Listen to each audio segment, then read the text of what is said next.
Donc, nous sommes ici aujourd'hui à Banandar, un village de la commune de Djilor, département de Foundiougne, région de Fatick. Un village donc où habitent des jeunes très dynamiques, une jeunesse qui s'engage dans le cadre du nettoiement de leur village, donc pour être en phase avec les journées de nettoiement lancées par le président de la République, les Cleaning Day. Donc une jeunesse consciente, une jeunesse très habile, très dynamique, qui s'engage vraiment depuis plus de 4 ans successifs. Donc ils sont en leur 4e édition pour nettoyer l'ensemble du village, les grandes artères, les cimetières, donc les mosquées et autres.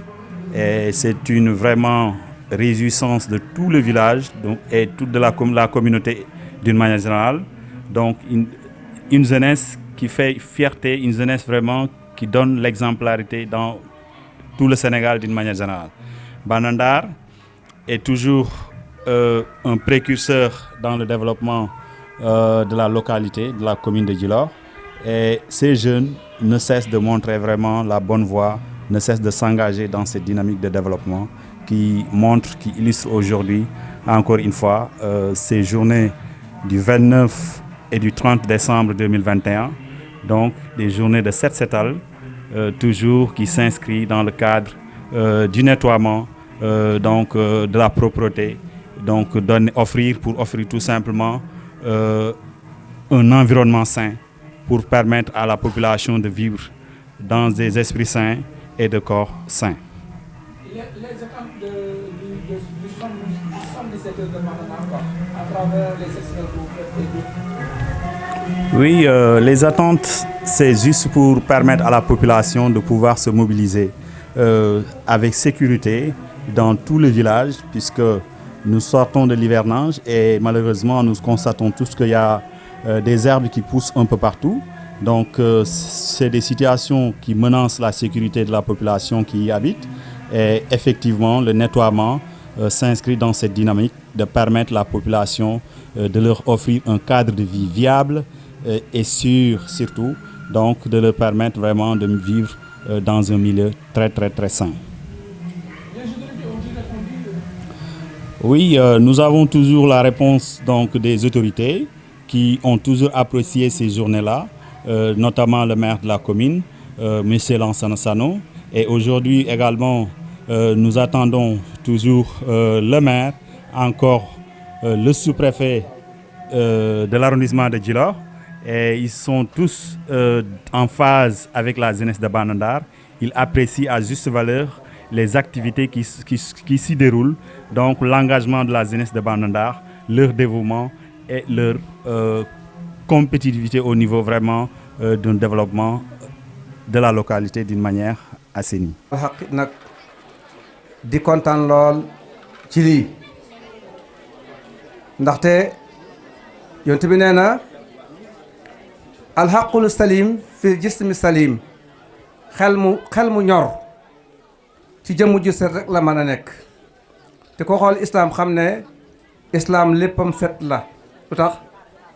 mooy waxtu woo bëgg a julli muy juróomi julli yëpp benn bu ne dañ lay wax ne raxasal sa loxo tilim ba ca nekkoon génn ñu ne la galax ndikul tilim bi nekkoon ci sa gémmiñ génn ñu ne la sorox ndikul tilim bi nekkoon ci sa bakkan génn ñu ne la korokorool raxasal sa loxo masal sa bopp korokorool ndax tilim bi nekkoon ci nopp bi génn ñu ne la raxasal say tànk ndax tilim bi nekkoon ci tànk yi génn kon ku ne xam na ne islaam am na importance bu mu jox set kon ndokk suñu gune yi nga xam ne toog nañ boole seen xol boole seen bëgg-bëgg boole seen xalaat boole seen doole ne nañ setal suñu dëkk dëgg-dëgg islaam kontaan na tey te xalaat naa it ne bépp kilifa bu nekk ci dëkk bi ngay góor ngay jigéen ngay mag ngay ndaw lii gune yi def neex na ci yow bégloo na la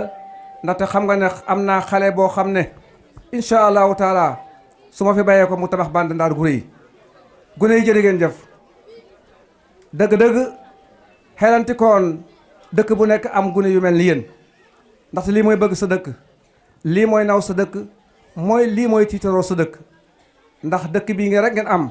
ak fu ngeen mën a nekk muy Paris muy Amérique muy Dakar muy feneen fu ngeen am Banda ngeen am waaye yéen di ngeen ne lépp lu ngeen gis Amérique mu rafet fa mbaa France mu rafet fa mbaa Kaolack mu rafet fa ngeen gis ko Tivaouane ngeen gis ko Touba mbaa ngeen gis ko Ndiassane am ngeen yéene indi ko Banda Ndar ba Banda Ndar bokk ci dëkk yi gën a kowe kon gune dëkk bi ñëpp leen gërëm muy imaam muy borom dëkk xam ngeen ne borom dëkk kontaan na tey xam ngeen ne imaam kontaan na te borom dëkk ak imaam buñ kontaanee képp kuy kilifa ci dëkk bi kontaan nga gune yéene ngeen def boole gi ngeen boole seen doole dafa am benn bés benn xisa la maa ngi guddal ndaxte 5 minutes lañ ma waxoon dafa am benn xisa bu ñuy wax ñu ne xale bi daa toog ci buntu kër baayam mook baayam ñu toog benn cortège su président romb leen ne fes dem ak doole ja mu ne bàyyi kii mooy kan mu ne kii de mooy buuru réew mi mu ne xanaa kon bàyyi buur moo ëpp doole ci adduna bàyyi ji ne ko déedéet buur jongamaa ko ëpp doole fu jongama fekk buur tëral ko mu ne bàyyi xanaa kon jongama moo ëpp doole mu ne déedéet jongama xale ko ëpp doole fu xale jooyee jongama tëdd mu ne xanaa kon xale ëpp doole mu ne déedéet xale fu ko nelaw fekk tëral ko mu ne xanaa kon nelaw ëpp doole mu ne déedéet nelaw fu ko soxla fekk tëral ko mu ne xanaa kon soxla moo ëpp doole mu ne ko déedéet soxla bokk yi bokk benn xol bokk jubluwaay ñoo ko ëpp doole wasalaamaaleykum ak santam dañu gënal mooy ñun ñëpp ñu bokk wax ne alhamdulillahi rabbil alamin alhamdulillahi rabbil alamin daje bi daf di boo xam ne ni mu demee nii su dee mas na fay xam bëriwul ndax it dañoo dem ba raas nag suñ aada dañ doon bàyyi yeneen ñu di ci leneen ci li ñu gën a miinee ci lañ ko yëngu du nag leneen waaye waroon naa xam ci yeneen place bu doon moom la dana raw nii kon sous-préfet ak sanu du wut yëpp leen liñ miine dëkk bi ci la gune yi tànn def ci tëddal ci seen ordre bi mu neex lool sama benn jarbaal wax na ko nee na daje bii borom dëkk kontaan na ci mais daje bi dafa làmb lu ne daf ko làmb bu ngeen ñëwee yéen ba si gis ngeen seen bopp ci biir daje bi te it gis ngeen tam dégg ngeen seen bopp ci biir daje bi ne nii la Banda demee kon sañ nañ cay wax ne alhamdulillahi rabbil alamin manuñu yeneen yi waaye manoon nañu wuuti ñoo xam ne danañ ñu defal yeneen yi ba ngeen ne lii de du wut Banda waaye liñ doon xam ko ñu miin leen ci muy wër ci réew mi mooy lii kon sant nañ ci yàlla da leen wax ne bismillah seen dëkk la bismillah tatagal nañ leen bëgguñ dara lu leen naqari yaatal nañ leen suñ xol dañ ñaan yàlla def jàmm ci réew mi def jàmm ci dëkk def jàmm ci àdduna bi yépp ndax yi nag jàmm ci la ñëpp xaj joboot jàmm ko jik lépp lu mu am lu mooy jàmm rek bàyyi ko wuti jàmm kon bisu tey bii bisab sant yàlla la bisu tey bii dañu liggéeyal yàlla ba pare setal ba mu pare te dara yàqul ci suma boor man suma xam-xam nag bëriwul waaye lu ma ne xam naa ko lu ma foog ne baax na mën naa cee jàll waaye lii moom dama ci kontaan wóor ni yàlla ay yonent bi kontaan naa ci kilifa yi nañ ko waxee woon ñu dikkee ko ci heure bii ñëw fekk si fenn ak njaboot it foog naa ne du ngeen bëri la naqari ndax itam njaboot xoola ne la dikkal nga dew ñu naan génn leen dikk fekk leen ko fi xol yi yëpp de góor de jigéen de ndaw de mag ñëpp dañoo toog teew ci pour bégal leen ci bés bii ngeen ñëw dañu fekkale si wa rahmatullah ñoo ngi nuyu waa Banda Ndar ak Kër Ñaawut Petit Paris comme niñ ko tàmm di waxee ci groupe WhatsApp yi ñu bokk ñu ngi ziare waa dëkk bi yëpp di jiital ci nuyoo bi ak ziar bi suñu kilifa suñu chef de village Baye Abdoulaye Wilane buñ ko nuyoo ñu ngi nuyu imam El Hadji Aliou Ndaw di nuyu suñu maire monsieur Lassana Sanu waaye di nuyu suñu préfet monsieur le préfet di nuyu mboolem magi dëkk bi góor ñi ak jigéen ñi ñu ngi ziare ñëpp waaye di beral nuyoo ak ziar association Jàmm ji de Banda Ndar bëggoon naa ngeen tàccul ma ASC Jàmm ji de Banda Ndar vraiment boo gisee ma bëgg ñu tàccu leen ñooñu vraiment équipe lañ boo xamante ni ay nit ñu déggoo lañu nit ñu bëggante lañu te dara ñoru leen lu dul yeggal Banda Ndar ci foo xamante képp ku fi teg sa tànk di nga xam ne dëkk bi ay nit ñuy dund ñoo fi dëkk kon dañ leen di jaajëfal bu baax a baax a baax ndaje mi bu melee nii tey ma nekk président bi rafet na lool waaye maanaam duma ci dara ñoom ñi nga xamante ni ñoo nekk sama ginnaaw jàppale ma jàppale seen bopp ñoo tax ndaje mi yegsi fii mu yegsi kon ñu ngi sant yàlla bu baax ñu bañ a guddal kàddu yi ñu bëgg a sargal suñu premier président Malick Wilane vraiment boo gisee ñu teg ko nii bu ko sargal ci kanamu doomu Banda Ndar yëpp nekk na nit ku jàmbaare yàgg sonn ci association bi moment yu nga xamante ni difficile woon na lool ci lu mel ni yore ànd ak ay jeunes walla sax lu mel ni denc xaalis mu toppatoo loolu ba mbir mi yegg suñuy loxo ASC bi ñu créé ko en 2004 ñu commencé di ci continuer ba 2021 vraiment yoon la ñu sargal ko loolu moo waraloon tey ñu teg ko fii pour bu ko sargal ci kanamu Banda Ndar yëpp bëgg ngeen tàccul ñu ko ñaanal ñu ko yàlla. Voilà, merci beaucoup le président Mohamed. mbokki Banda Ndar Kër Ñaawut ñu ngi leen di nuyu di leen ziar si di sant ndaw yi ASC Jàmm ji ASC Jàmm ji ren seen édition 2021 bi seen set setup dañu tànn benn ndaw bu ràññeeku si dëkk bi koo xamante ne dafa sigil turu Banda Ndar fu nekk muy le caporal chef Arona Xuma donc bi nga xamante ni mu ngi nekk bokk ci association sportive des forces armées donc c'est un militaire nekk un sportif de haut niveau yàgg honoré dëkk bi yàgg honoré l'arrondissement de Djilor le département de Foundiougne et la région de Fatick donc yàgg honoré son pays aussi sur le plan international. Palmarès du caporal chef Arona Xuma de l'ASFA. En ce qui concerne la première compétition, saison 2015, semi-marathon de Dakar, le 29 mars 2015 à Dakar, vainqueur aux 10 km avec un timing de 34 minutes 46 secondes. Saison 2016, marathon international EFAS, le 14 février 2016 à Diamniadio. Deuxième Sénégalais aux 21 km avec un timing de 1h10. Championnat d'athlétisme de la Ligue de Dakar le 5 mai 2016 au stade Léopold Sédar Senghor. Champion de Dakar aux 5 km, timing 33 minutes 25 secondes.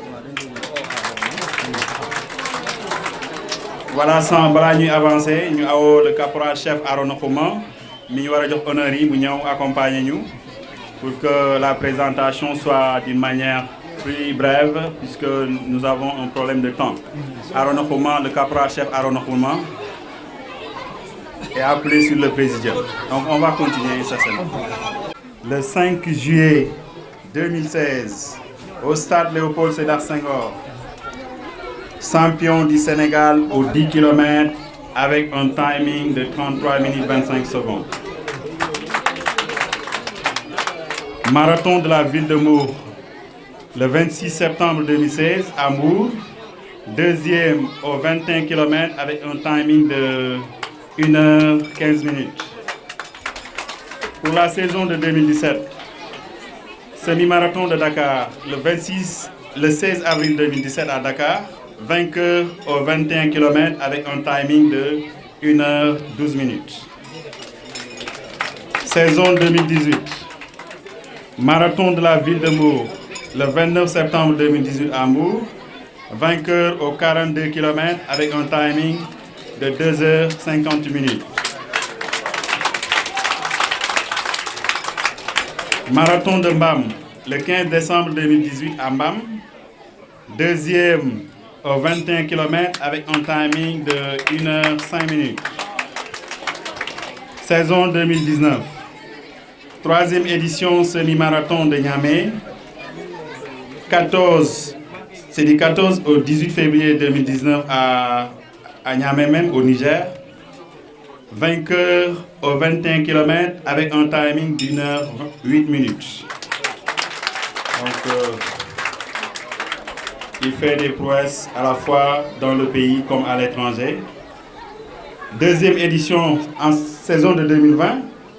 Deuxième édition course relais de l'intégration sénégambienne. Du 16 au 19 février 2020 à Banjul. Arona Khouma, capitaine d'équipe ASFA et vainqueur au classement général. Saison 2021. Champion d'athlétisme de la Ligue de Dakar. 2020-2021 au stade Léopold Sédar Senghor de Dakar. Champion de Dakar aux 10 km avec un timing de 32 minutes 20 secondes. Champion national d'athlétisme du Sénégal 2020-2021 au stade Léopold Sédar Senghor de Dakar. Champion du Sénégal aux 10 km avec un timing de 32 minutes 40 secondes. Enfin, Marathon international FH du Sénégal le 21 novembre 2021 au Grand Théâtre de Dakar. Deuxième Sénégalais aux 42 km avec un timing de 2h10 minutes.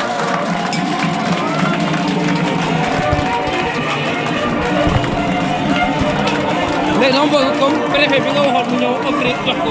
nga bañ ko fàtte. jëlal médaille. ma jox ko préfet ah. waaw jëlal médaille bële.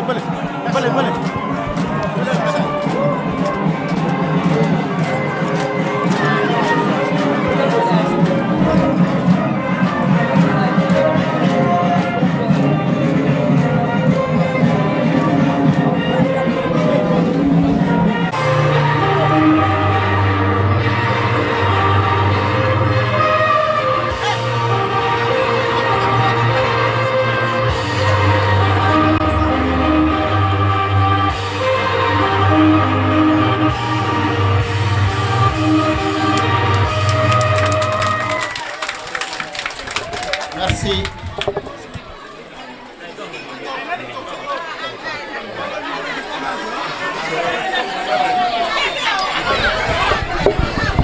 Monsieur Arona Khouma, caporal-chef des forces armées sénégalaises, je dois vous dire en témoignage devant votre communauté que vous avez honoré votre localité. Vous avez aussi honoré votre département, votre région. Vous avez honoré le Sénégal. Avec vos prouesses, vous avez montré la dimension de l'athlète que vous êtes. À présent, devant la communauté, je vous dédie ce trophée en reconnaissance de vos prouesses. Vous avez honoré le pays. L'État du Sénégal vous félicite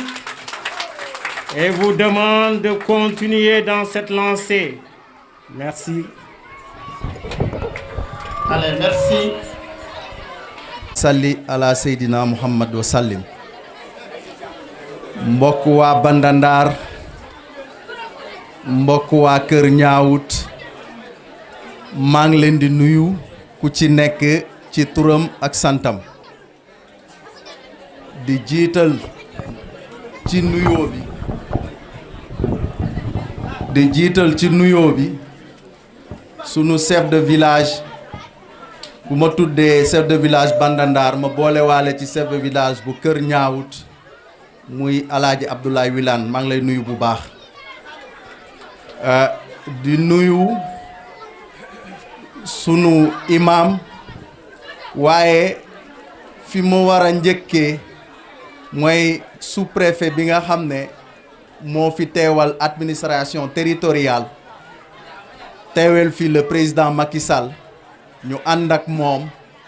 ñu ngi koy nuyu di ko teg ci wàccuwaayam. maa ngi leen di nuyu ci seen tur ak seen sant ci nuyu bu njëkk bi maa ngi koy adressé chef de village moom mi ñi fi toogal di leen ñaan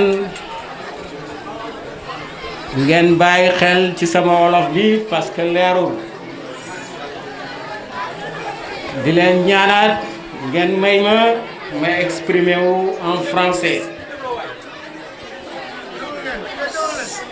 Monsieur le président de l'association Diamoudji de Bandanda, c'est avec un grand honneur que je m'adresse à cette auguste assemblée. Au nom du sous-préfet de l'arrondissement de Djilor, permettez-moi avant tout de remercier les populations de cette localité pour la chaleur de l'accueil et pour toutes les dispositions prises afin que cette cérémonie officielle se tienne dans un succès total. Remercier également toutes les personnalités qui ont accepté votre invitation. Je pense tout particulièrement au chef de village que je viens de nommer, aux autorités coutumières et religieuses, à monsieur le maire de la commune de Djilor,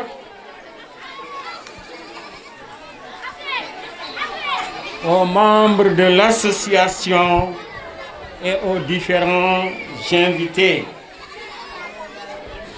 Monsieur le Président, je dois vous dire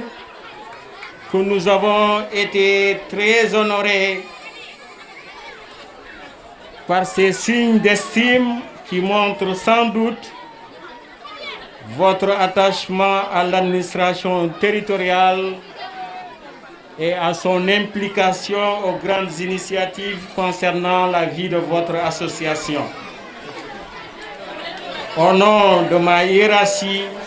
soyez-en vivement remerciés. Cette rencontre consacrant vos journées de cette 4e édition se tient dans un contexte de grands défis, celui d'éduquer nos populations en matière d'hygiène et de salubrité publique. Le Sénégal, sous la houlette de son Excellence M. Macky Sall,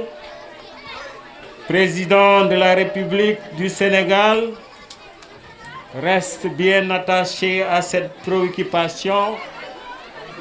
à travers son plan Sénégal émergent.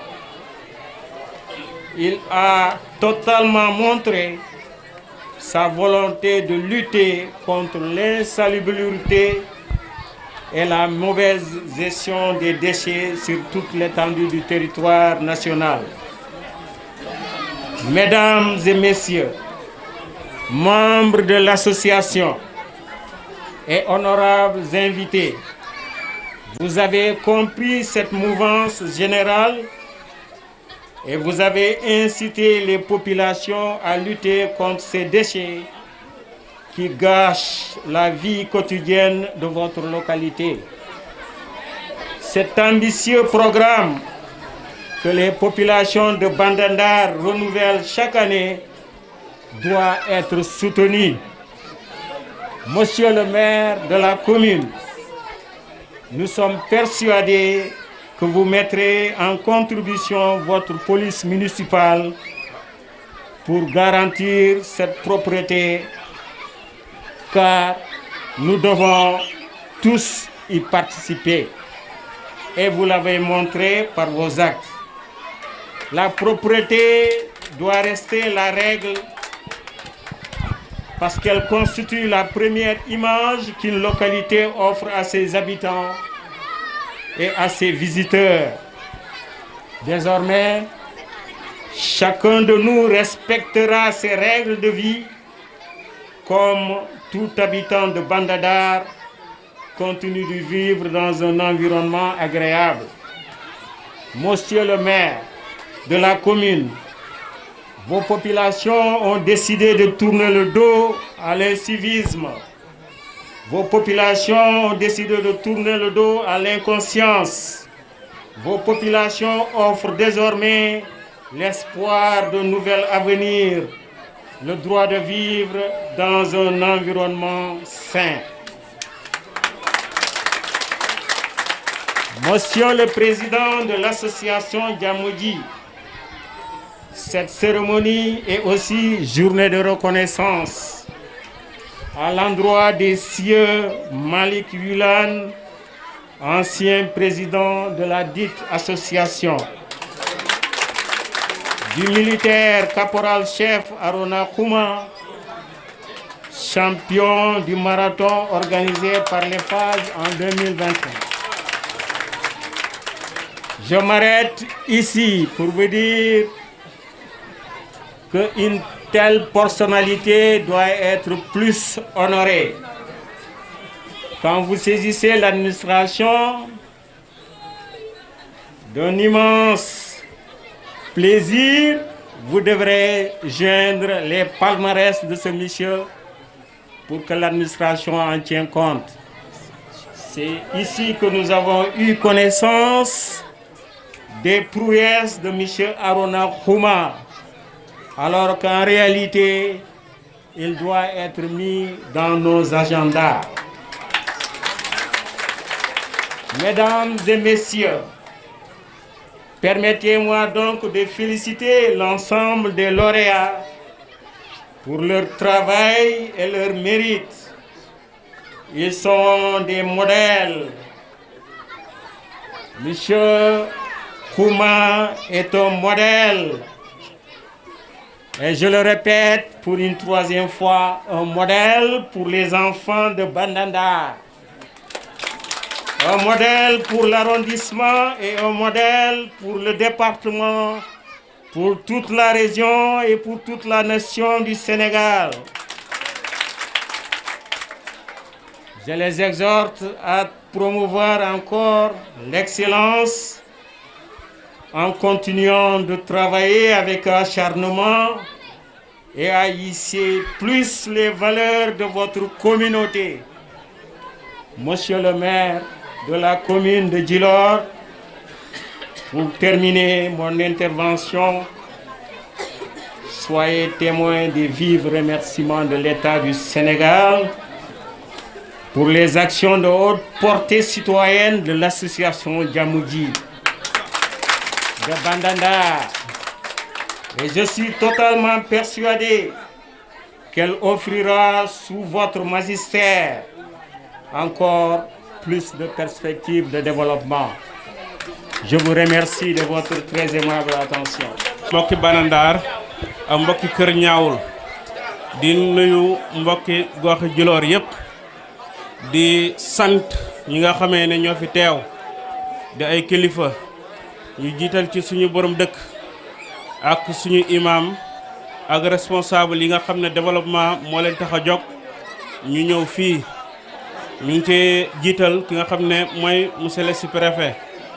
ñu ngi koy sant di ko gërëm waaye ñu ngi sant monsieur le maire di sant képp koo xam ne rek yëkkati nga sa tànk ñëw fii teew fii ci Bandandar ci seen bés bi nga xam ne moom mooy set setal bii nga xam ne def nañ ko muy loo xam ne lu war la ci doomu aadama bi comme wax yi niñ fi jiitoo nga xam ne set dafa war moo tax ñu taxaw ci point boobu noonu dañuy sori ci loolu noonu dañuy sant ñi nga xam ne ñooy ASC jàmm ji waaye bu ñu leen santee dañuy santaale waa dëkk bi ndax wax dëgg lépp loo xamee ne Arona Xuma mi nga xam ne pare nañ ko bés bi bépp médaille boo xam ne gagné na ko waa Bandandaar yi bu ñu ko génnee maanaam bu ñu ko déggee dañ koy indi ci groupe bi bu ñu koy indee ci groupe bi waa Bandandaar yëpp dañ koy ñaanal nga Bandandaar mbokki Petit Paris ci ni ma ko déggee ci bande annonce bi maa ngi leen di nuyu di leen ziar bu baax a baax a baax di nuyu mbooleem ku fi teew rawatina commune de Djilor ak arrondissement bi yëpp maa ngi nuyu ñëpp di ziar ñëpp waaye di beralaat nuyoo ASC jàmm ji de Bandandaar di nuyu ancien président ASC jàmm ji di monsieur Malick Wilane ak actuel président bi nga xam ne moo nekk Mohamed Thiam nekk sama sang maa ngi koy nuyu bu baax di ko ziar di ndokkeel waa Bandandaar yëpp di ndokkeel it monsieur Arona Xuma caporal chef Arona Xuma ñu ngi koy ndokkeel di ko ñaanal bu baax lii yàlla na ko jik di nuyu ñëpp di sant ñëpp vraiment ñun kontaan nañu bu baax a baax ndax lii bi ñu ko déggee wax dëgg yàlla suñu xol dafa fees lool ak kontaante waaye bi ñu ñëwee ba gisaat mbooloo mi ni mu mel ndaje mi maanaam solo bi mu am ak li ñu lim ci parcours am vraiment daf ñu yokk kontaante bu baax a baax a baax wax dëgg yàlla tey xol yu bari fees nañ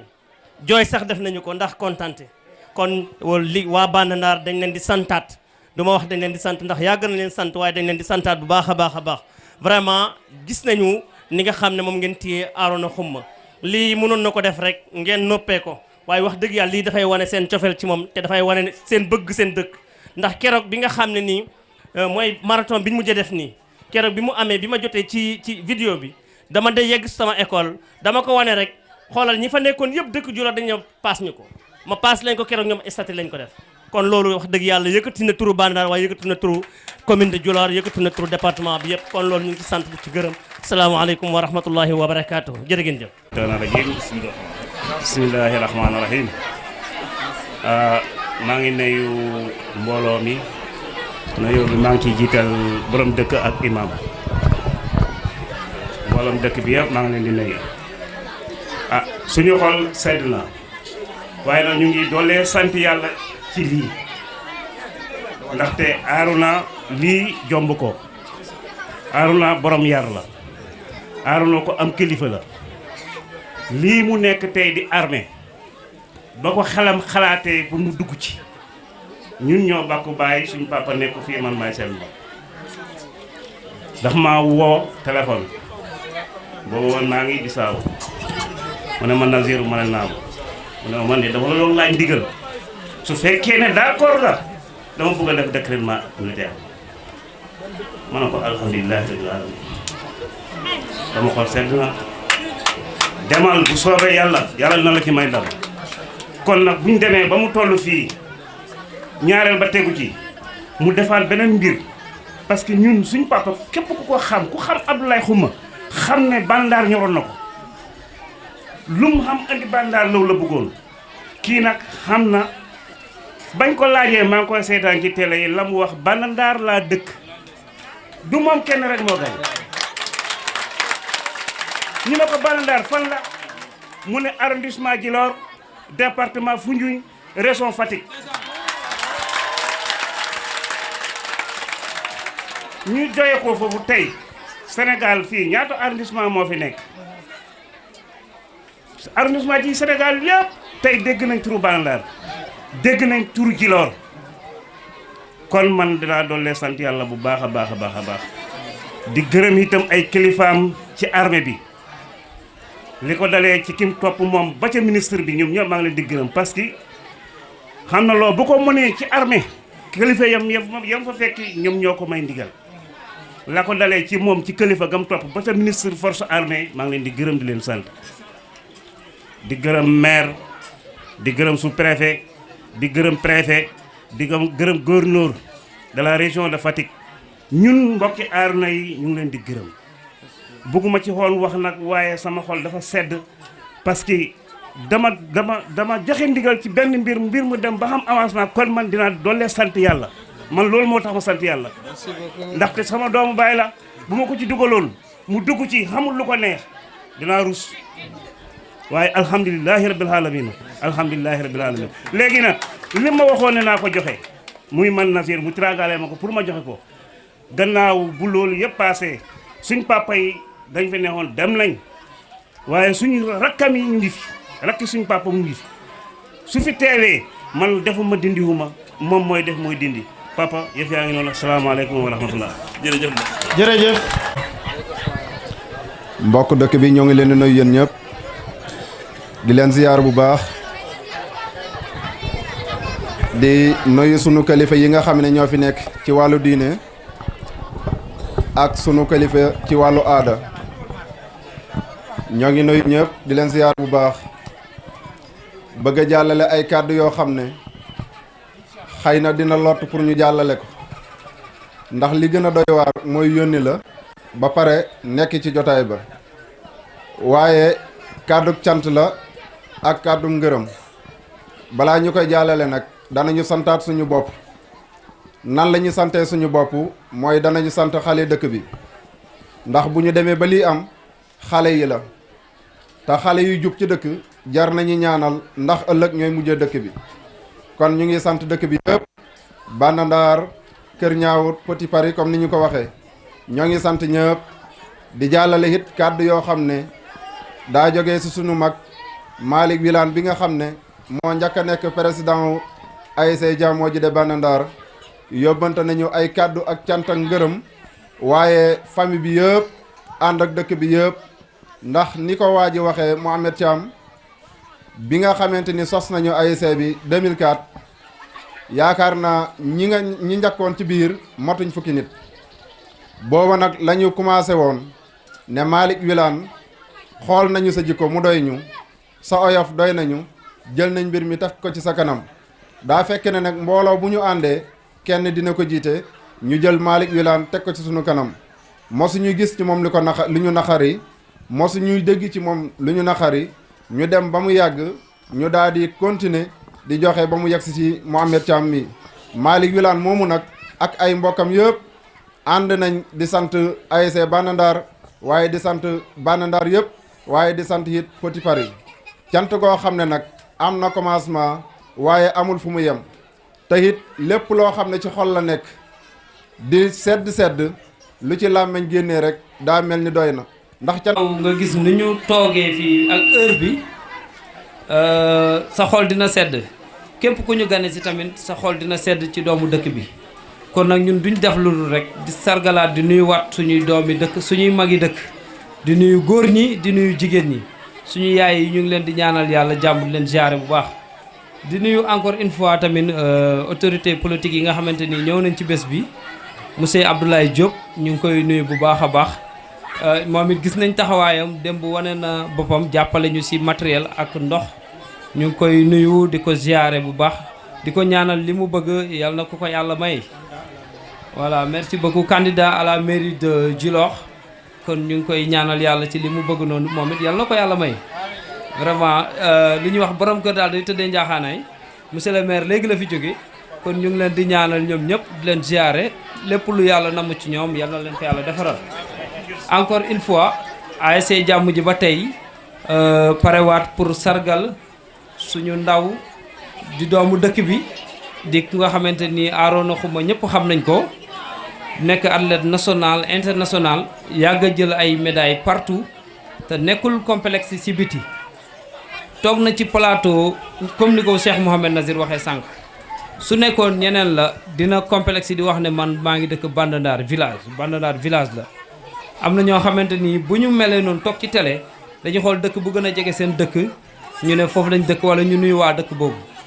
kon nag moom ndam yu rëy yu mu yàgg am ak ni mu bëggee dëkk bi ak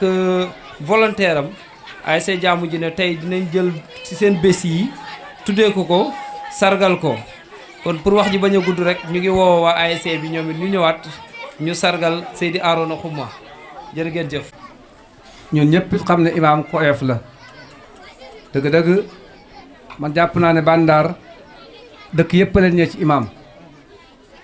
am na xam-xam te it oyof na lii tegtale oyof na mooy toog na fi ba waxtu bi bëgg a paase ngir bëgg lu neex yéen xale yi ku xam imaam ni ko julli ñoree bu toogee ba waxtu bi bëgg a paase te jogut bëgg na yéen xale yi ngeen bég yéen a wax setal baat bi bu ngeen ko xoolee yéen xamu leen foo leen jëlee baat bii déedéet baat bi mu ngi firi alkans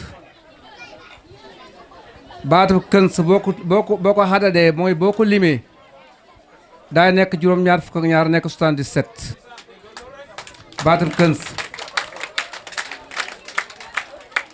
baatab këns mooy yàlla nee na li ngeen am mooy jeex waaye man li ma am du jeex kon bu ngeen toogee yéen dëkk Bandar yaroo Bandar magi Bandar ku leen xam leen ci mbaax kenn gënuñuy mag waaye ci jamono bii kenn gënuñu gune lu tax mooy bépp xam-xam bu fi nit indi fekk fi xale fi ko xamee ni yow wala mu gën la koy xam diplôme bu waaye indi ci dëkk bi ci réew mi ci Bandar fekk gune gu ko am gu mel ni yow ci Bandar rek ngay dugg ban fi tànn lu mat ñaar fukki gune yoo xam ne ñëpp mën nañ imam da nga dem ci dëkk yoo xam ne benn nit rek moo fay xam te li fi boo ñëwee boo français nga jàng fekk professeur yaa ngi fi fekk fi maître yi ñu am bac am maîtrise am licence am doctorat kon kan la luñ ñëwee kan lañ ñëwee ñun ci wàllu xam-xamu français amut nga ñëw Bandar fekk fi xale yi mokkal alxuraan yu tuuti yu am seen certificat arabe seen brevet arabe seen bac boo demee tey ci université Touba fekk fi gune Bandar yu bari boo demee université français ba fekk fi gune Bandar yu bari kon Bandar dëgg fa yàlla lu ñu def lu sant yàlla defuñu lu ñu war xale yi jërë ngeen jëf li ma leen ñaan nag mooy lii na sax commencé lu baax yomb na lool waaye am ci jeeg moo jafe jànqab lu baax yomb na de waaye am ci jeeg moo jafe waaye yàlla na ngeen ci am màggat ma laa wax seen yoon wi ngeen aw yàlla bu mu dellu gannaaw yàlla na ko ñëpp ñee ba di ko roy ci yéen dëgg-dëgg imaam gërëm na borom dëkk gërëm na kilifa yëpp gërëm na yàlla nañu ko teewee déwén yàlla bu kenn manqué yàlla bu kenn feebar yàlla na yàlla may xaalis képp ku bëgg xaalis yàlla na ko yàlla may itam sell ku bëgg diplôme yàlla na ko yàlla may ku bëgg jabar yàlla na ko yàlla may ku bëgg jëkkër yàlla na ko yàlla may ku bëgg étage ak oto yàlla na ko yàlla may barkeen sa salam nee nañu def Fatiha ñetti salaatu Fatiha. asalaamaaleykum wa rahmatulahi taala wa barakatu ñu ngi nuyu ñëpp di siyaare ñëpp di ñaanal ñëpp waaye di kontaan lool nag di wax ne alhamdulilah rabbil alamin xale yi yàlla lii ngeen def nii fa tabarakallahu man sama xol sedd na ci lool dëkk bi mag ñëpp képp ku bëgg lu baax lii xam nga ne kontaan nga ci ndax itam set dafa bokk ci diine te du ca ponk bu ndaw dafa bokk ci sart yi jaamu yàlla set dafa bokk ci sart jaamu yàlla ndax julli ki gën a màgg ci ponki diine gannaaw ba nga waxee sahaadatu an laa ilaha illallah wa anna muhammad rasulullah julli leen ca tofal te julli set sart la ci la ca topp moo de da Makkatal Mukarrama kooku set sart la ci bala nga wër Kaaba ga kon set dafa mel ni farata la ci diine ci kon yéen bu ngeen wëlbatikoo def ko fii ci dëkk bi di Bandar sedd ko ñaari fan la 28 29 lépp ngeen nekk ko ci biir dëkk bi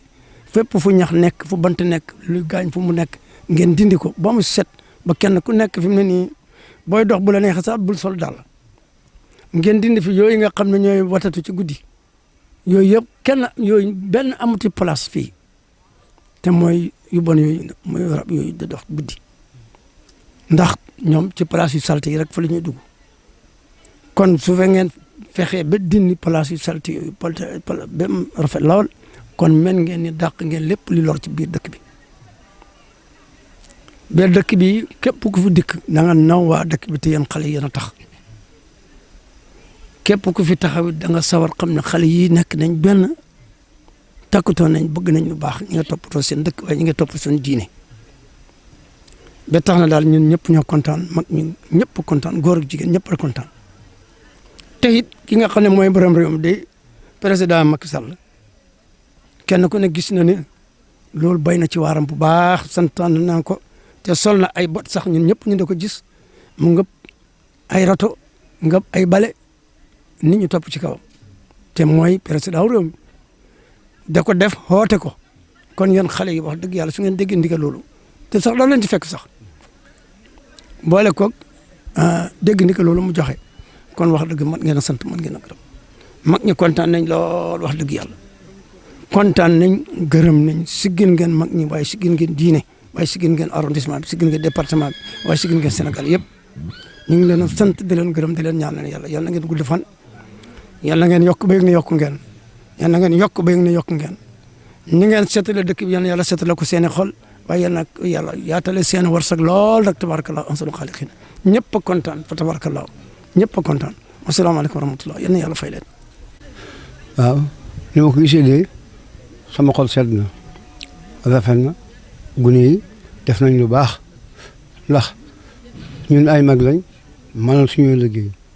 kon nag bu ngeen nee liggéey ba seen xel dañ génne na ngeen defal dëkk bi taal ah mag mu ko yëg ndax dañ cee ñaanal nañ leen yal na leen yàlla fay loolu yonent bi bi mu dikkee itam ci ay mbokkam wan leen ko képp ku nga xam ne kii bokk nga ak moom wala ci dëkk bi nga dëkk wala ngay borom der bu ñuul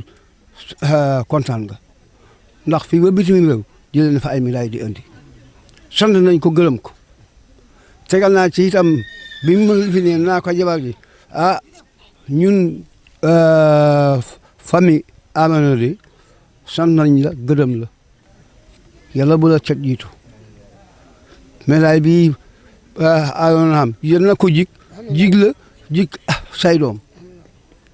Arona lépp lu mu yóndu yal na ko jot lépp lu mu yóntu yal na ko jot fañ na kappalal seef la wala wanda balaa waxtu wi diwén yal na dégg sarsan daraja yonent yàlla sallallahu alayhi wa sallam dégg lu ko ëpp yal na toog ba di ay colonel ak i